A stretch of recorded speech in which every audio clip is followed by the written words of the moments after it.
নির্বাচনের 7 দিন আগেও নির্বাচনী প্রচারণা বাদ দিয়ে কনসার্ন জানাইছে, প্রত্যেকে নিজ নিজ জায়গা থেকে জানাইছে।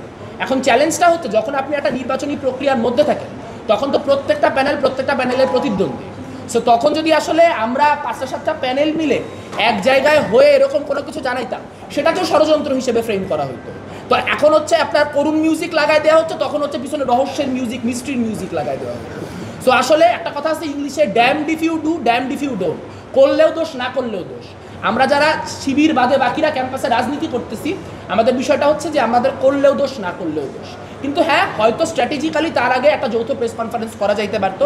কিন্তু আপনি যদি দেখেন যে ওই সময় প্যানেলগুলি যেই যে অভিযোগগুলি তুলতেছিল, সেই অভিযোগগুলির মধ্যে কিন্তু সাদৃশ্য ছিল এবং সেইগুলা কিন্তু কোনোভাবেই আপনার প্রশাসন একটাও আমলে নেয় নাই। এবং যেই ক্রাইসিসগুলো আমরা বলছি হবে, ঠিক সেই ক্রাইসিসগুলি কিন্তু হয়েছে না। বৈধতা তো একটা আইনি বিষয়, বৈধতা তো আমি যদি বলি অবৈধ হবে না, আদালতকে বলতে হবে অবৈধ। কিন্তু আপনি যদি বলেন স্বচ্ছতা, তাহলে অবশ্যই এটা অস্বচ্ছ নির্বাচন হয়েছে। মানে আপনাকে অস্বচ্ছতার সব থেকে লিটারেল উদাহরণ দিই, ব্যালট বক্স যেগুলো, সেই ব্যালট বক্সগুলো কাঠের ব্যালট বক্স। মানে তারা যে আবারও কাঠের ব্যালট বক্সেই করবে, এটা তো আগে থেকে জানায় নাই তারা। নির্বাচনের দিন সকালবেলা আমরা যাই দেখছি কাঠের ব্যালট বক্স। এখন একটা নির্বাচনে অসঙ্গতি থাকতেছে 5000, আমি কোনটা নিয়ে কথা বলবো আর কোনটা নিয়ে বলবো না।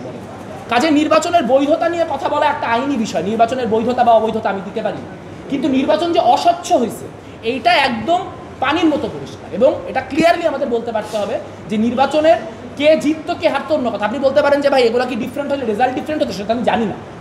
কিন্তু নির্বাচনের যে প্রক্রিয়া, সেই প্রক্রিয়া যে অস্বচ্ছ হয়েছে এবং সেটা যে জনমনে প্রশ্ন তৈরি করছে, এই বিষয়ে আমরা অ্যাবসলিউটলি ক্লিয়ার।